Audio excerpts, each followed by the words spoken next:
सहज ही अपनी ओर हम चले वतन की ओर।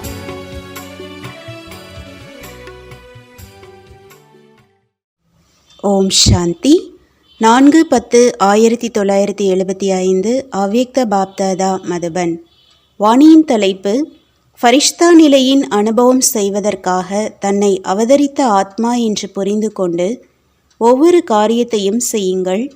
மேலும் உறுதியான எண்ணம் என்ற தீக்குச்சியினால் பலகீனங்கள் என்ற ராவணனை எரித்து விடுங்கள்.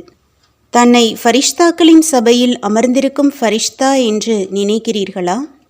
ஃபரிஷ்தா என்றால் யாருக்கு அனைத்து சம்பந்தம் மற்றும் அனைத்து ரிஷ்தாக்கள், அதாவது உறவுகள் ஒருவருடன் இருப்பது மற்றும் எப்பொழுதும் அந்த ஒருவரின் ரசனையின் நிலையிலேயே நிலைத்திருப்பது.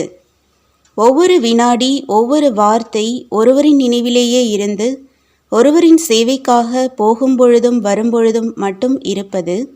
பார்த்து கொண்டும் பேசிக்கொண்டும் காரியங்களை செய்து கொண்டே உடல் மற்றும் உலகாய உணர்வுகளிலிருந்து விலகி இந்த உடல் என்ற பூமியின் நினைவிலிருந்து புத்தி என்ற கால்கள் எப்பொழுதும் மேலே இருப்பது, அதாவது விலகி இருப்பது. எப்படி தந்தை ஈஸ்வரிய சேவைக்காக குழந்தைகளை உடன் அழைத்து செல்லும் சேவைக்காக மற்றும் உண்மையான பக்தர்களுக்கு வெகு காலத்து பக்தியின் பலனை கொடுப்பதற்காக விலகி இருப்பவராக, மேலும் உடலற்றவராக இருந்த போதிலும் அற்ப காலத்திற்காக ஆதாரம் எடுக்கிறார், மேலும் அவதரிக்கிறார். அதுபோலவே ஃபரிஷ்தா என்றால் விலகிய மற்றும் அன்பானவர். தந்தைக்கு சமமாக தன்னை அவதரித்த ஆத்மா என்று நினைக்கிறீர்களா? அதாவது ஈஸ்வரிய சேவைக்காக மட்டும் இந்த பிராமண வாழ்க்கை கிடைத்திருக்கிறது. தர்ம ஸ்தாபகர்கள் தர்மத்தை ஸ்தாபனை செய்யும் பாகத்தை செய்வதற்காக வருகிறார்கள். அப்படி உங்களுடைய பெயரே சக்தி அவதாரம். இந்த நேரம் அவதாரமாக இருக்கிறேன், தர்ம ஸ்தாபகனாக இருக்கிறேன். தர்மத்தை ஸ்தாபனை செய்யும் காரியத்தை தவிர்த்து வேறு எந்த காரியமும் பிராமணர்கள் உங்களுக்கு, அதாவது அவதரிக்கும் ஆத்மாக்களுக்கு இல்லவே இல்லை. எப்பொழுதும் இதே நினைவில் இருந்து இதே காரியத்தில் ஈடுபட்டு கொண்டிருப்பவர்களைத்தான் ஃபரிஷ்தா என்று கூறுவது. ஃபரிஷ்தா டபுள் லைட் ரூபமானவர்கள். லைட் என்றால் ஒன்று எப்பொழுதும் ஜோதி சுரூபமானது. லைட் என்றால் இன்னொன்று பழைய கணக்கு வழக்கின் சுமையிலிருந்து விடுபட்டு, அதாவது லேசாக இருப்பது. அந்த மாதிரி டபுள் லைட் சுரூபத்தில் தன்னை அனுபவம் செய்கிறீர்களா?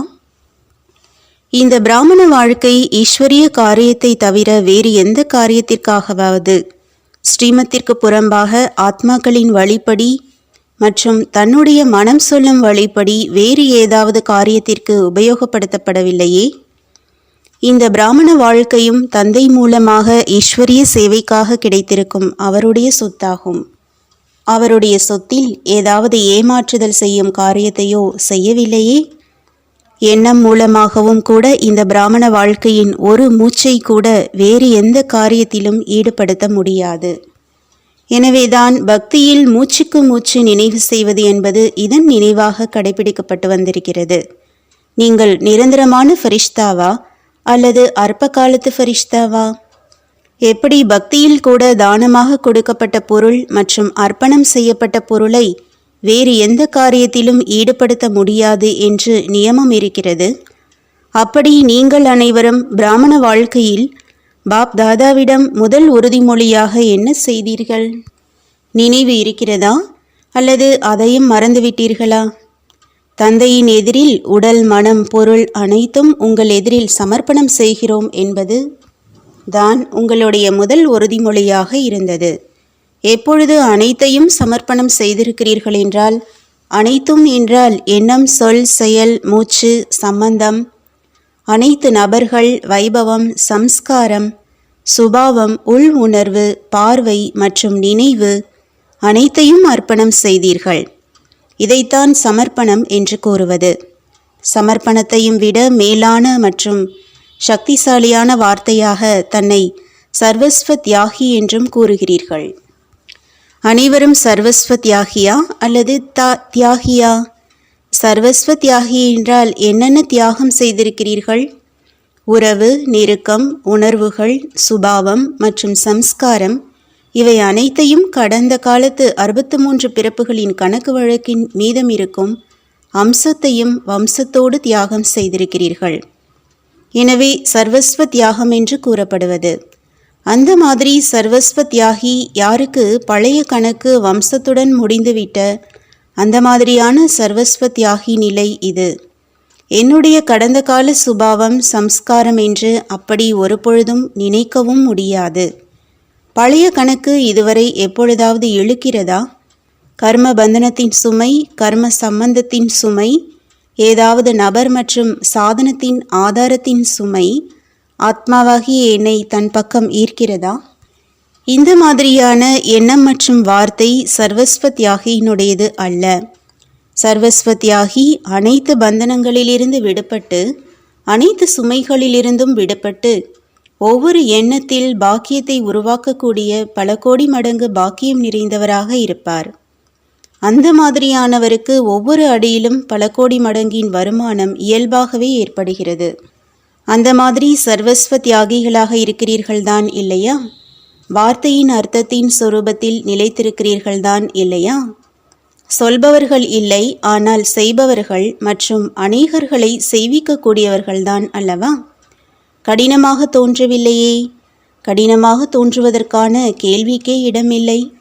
ஏனென்றால் பிராமண வாழ்க்கையின் தாரணை மற்றும் காரியமே இதுதான். எது வாழ்க்கையின் உண்மையான காரியமாக இருக்குமோ அது ஒரு பொழுதும் யாருக்கும் கடினமாக இருக்காது. எப்பொழுதும் தன்னை அவதரித்திருக்கும் ஆத்மா, அதாவது சக்தி அவதாரம் என்று புரிந்து கொள்ளவில்லையோ அப்பொழுது கடினமாக தோன்றுகிறது. நான் அவதாரமாவேன் என்பதை எப்பொழுதும் நினைவில் வைத்துக் கொள்ளுங்கள். தர்மத்தை ஸ்தாபனை செய்வதற்காக தர்ம ஆத்மாவாக இருக்கிறேன். தர்மம் என்றால் ஒவ்வொரு எண்ணமும் இயல்பாகவே தர்மத்திற்காகவே இருக்கும். புரிந்ததா? அந்த மாதிரியானவரை ஃபரிஷ்தா என்று கூறுவது. இப்பொழுது என்ன செய்வேன், எப்படி செய்வேன்? ஆவதில்லை, தெரிவதில்லை, மேலும் விரும்பாவிட்டாலும் அப்படி நடந்து விடுகிறது என்று அந்த மாதிரியான வார்த்தைகளை ஒரு பொழுதும் கூறாதீர்கள். இந்த வார்த்தைகளை யார் கூறுவார்கள்? ஃபரிஷ்தா கூறுவாரா அல்லது சர்வஸ்வ தியாகி கூறுவார்களா? மாஸ்டர் சர்வசக்திவானாக இருந்து கொண்டு இந்த வார்த்தைகளா? இரண்டையும் ஒப்பிட்டு பாருங்கள்.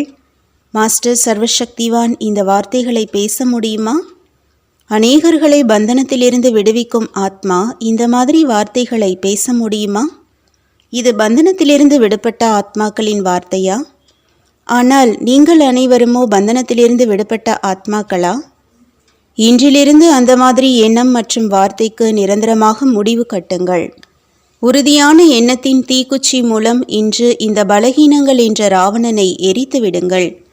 அதாவது தசரா கொண்டாடுங்கள்.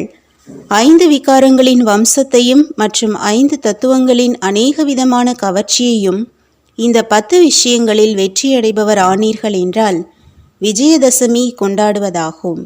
நல்லது.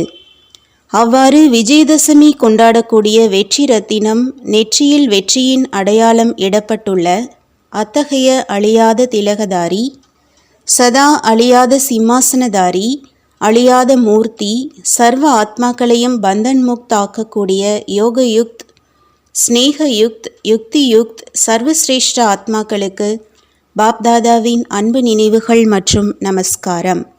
இன்றிலிருந்து தீதி தாதியிடம் யாரும் செல்லாதீர்கள்.